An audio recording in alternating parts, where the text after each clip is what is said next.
हिमाचल प्रदेश के राजनीतिक वातावरण को दूषित ना करें, ये जो मैं कहना चाहता हूँ। सर, विपक्ष कहता है कि जनमंच जो है, जिस टाइम विपक्ष में था कांग्रेस जनमंच का विरोध करता था, लेकिन आज जो कह रहा है कि विपक्ष की जनमंच की तर्ज पर सरकार गांव के आज चली गई है, तो क्या ये फिजूल खर्ची नहीं है सर? उसी की तर्ज पर नहीं है? हमने के द्वारा करोड़ों रुपए की राशि का दुरुपयोग हुआ और आर्थिक बोझ जो हिमाचल प्रदेश की जनता पर उन्होंने जनमंच के माध्यम से दिया, जिसमें करोड़ों रुपए का खर्च उन्होंने किया, हमने उसका विरोध किया।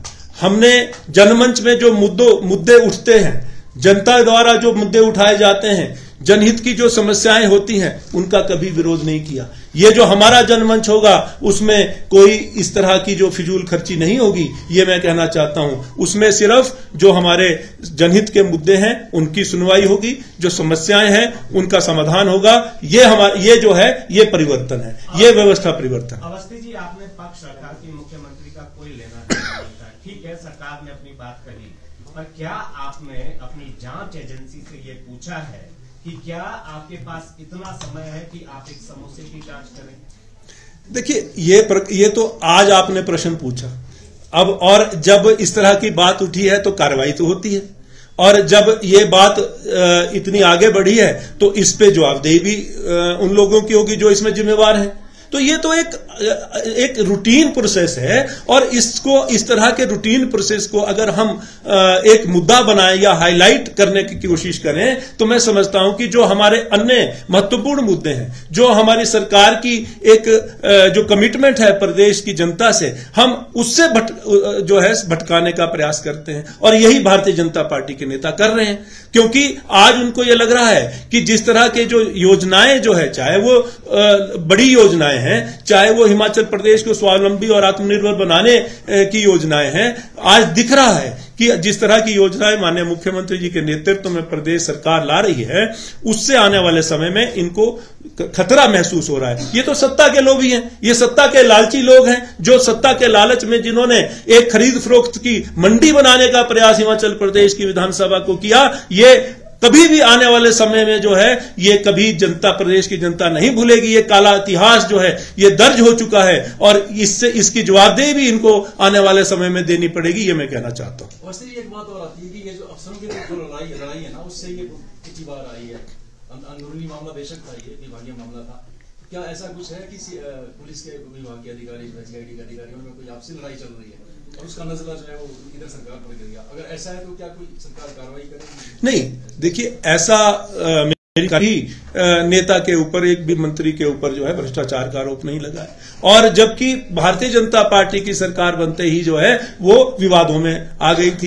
प्रदेश में जब सरकार भारतीय जनता पार्टी की थी तो आए दिन जो है विवाद होते थे, आए दिन जो है भ्रष्टाचार के आरोप लगते थे, और तो और जब कोरोना काल में पूरा विश्व, पूरा प्रदेश, पूरा देश जो है जूझ रहा था, तो इनके नेता जो है वहां भी मुनाफा कमाने के रास्ते ढूंढ रहे थे, और यही वजह थी कि जो आज इनके जो बड़े पदों पर नेता हैं उनको रिजाइन करना पड़ा था सरकारी पदों से। तो इन बातों को जरूर याद रखें जब आप दूसरे के ऊपर जो आक्षेप करते हैं। अवस्थी जी, दो सवाल है। एक सवाल ये कि इस समय हिमाचल पूरे राष्ट्रीय स्तर पर चर्चा का एक केंद्र बना हुआ है। हाल ही में प्रधानमंत्री ने एक वक्तव्य दिया, उसमें ये कहा कि हिमाचल प्रदेश, कर्नाटका और तेलंगाना ये शाही परिवार के लिए एक एटीएम की तरह कार्य कर रहे हैं। How do you respond?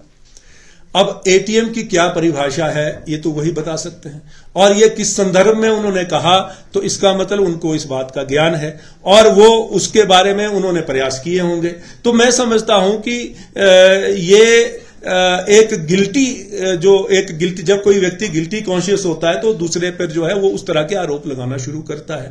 तो उनकी भावना ये रही होगी, उनकी खुद की भावना ये रही होगी जो वो दूसरों को जो है उसमें जो है लपेटना चाहते हैं। तो ऐसी कोई बात नहीं है, और इनके इस बयान पे कोई, मैं समझता हूं कि इसको सीरियसली लेने की जरूरत नहीं है।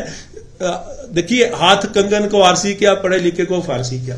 जब कोई आपके प्रमाणित होता है, जब कोई आरोप सिद्ध होता है, तभी जो है हमें उस पर चर्चा करनी चाहिए। उससे पहले आरोप लगाना, मैं तो समझता हूं कि ये स्वच्छ मानसिकता नहीं है, और आरोप आप तभी लगाएं जब आपके पास कोई प्रमाण है। तो यही मैं कहना चाहूं। और दूसरा, कांग्रेस के राष्ट्रीय अध्यक्ष मल्लिकार्जुन खड़गे ने गारंटियों को लेकर जो बात कही थी, उन्होंने कहा था कि नेताओं को सोच समझकर ये गारंटी देनी चाहिए थी। अपने ही पार्टी के नेताओं को उन्होंने नसीहत दी। दबे सुर में तो हिमाचल कांग्रेस के नेता भी कह रहे हैं कि गारंटियों से पहले सोचना जरूर चाहिए था।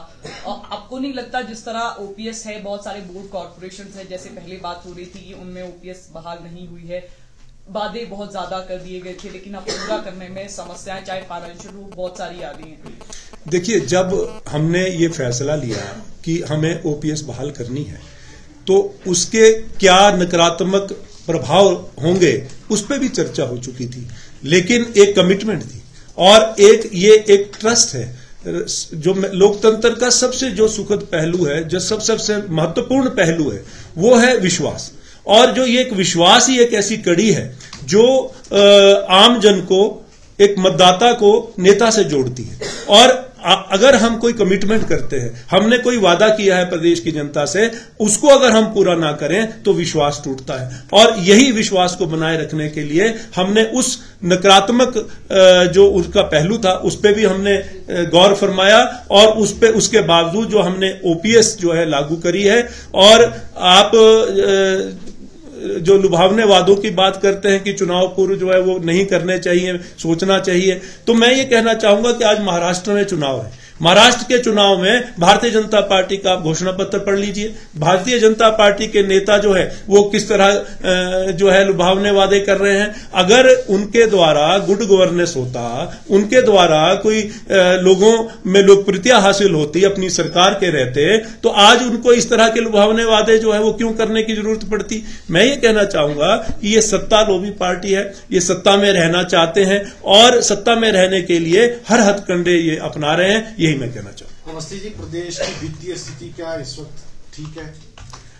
वित्तीय अगर ठीक है तो फिर कर्मचारियों को डीए की 2 किस्तों का एडीए की नोटिफिकेशन अभी तक क्यों नहीं कर सकती सरकार? और दूसरा, जीपीएफ को लेकर भी सवाल उठ रहे हैं कि अब कर्मचारी अपना जीपीएफ भी नहीं निकाल पाएंगे। कुछ ऐसी भी सुगबुगाहट यहाँ है। देखिए, ये सब एक र्यूमर्स हैं और ये र्यूमर जो है इसका एक ही सोर्स है, और वो एक सोर्स जो है वो क्योंकि सत्ता से बाहर है, इसलिए इस तरह का भ्रमित जो प्रयास जो है, भ्रमित प्रचार जो है उनके द्वारा किया जा रहा है।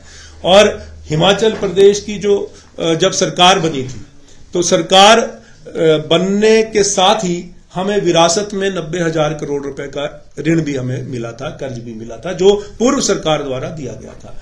वित्तीय स्थिति वहां से हमने शुरू करी, लेकिन इन 2 वर्षों के कार्यकाल में मुख्यमंत्री ठाकुर सुखविंदर सिंह सुक्खू के नेतृत्व में प्रदेश सरकार ने अपनी रेवेन्यू जनरेशन की योजनाओं को लागू करने की शुरुआत करी। और यही वजह थी कि 2200 करोड़ रुपया जो है पहले साल में हमने रेवेन्यू जनरेट किया। आपने देखा कि उसका मैं एक एग्जांपल देता हूं। एक्साइज पॉलिसी जो इनके 5 साल के कार्यकाल में 160 करोड़ रुपए का रेवेन्यू जो अर्जित करती थी, हमने पहले वर्ष में 480 करोड़ रुपए का जो है रेवेन्यू जनरेट किया, सिर्फ एक्साइज पॉलिसी में चेंज करके। और इस तरह के अन्य विभागों में भी हमने जो परिवर्तन किया, और उसकी वजह से आज हम जो है आर्थिक रूप से मजबूती की ओर बढ़ रहे हैं। और माननीय मुख्यमंत्री जी जो हर बार ये कहते हैं कि 2032 में हिमाचल प्रदेश पूरे भारतवर्ष में सबसे जो है अमीर राज्य के रूप में उभरेगा, उसमें कोई अतिशयोक्ति नहीं है। आप इंतजार करें। अभी 2 वर्ष भी हमें पूरे नहीं हुए। मैं तो ये कहना चाहूंगा कि विपक्ष के नेता हमारे हिमाचल प्रदेश के विकास में स्वस्थ जो एक भूमिका होती है विपक्ष की, उसको निभाएं, ताकि आने वाले समय में हम ये एक उदाहरण भी दें कि जब विकास की ओर हम कदम बढ़ा रहे थे, विकास की योजनाओं को गति दे रहे थे, तो विपक्ष की भी एक स्वस्थ भूमिका थी। ये एक परंपरा की जो है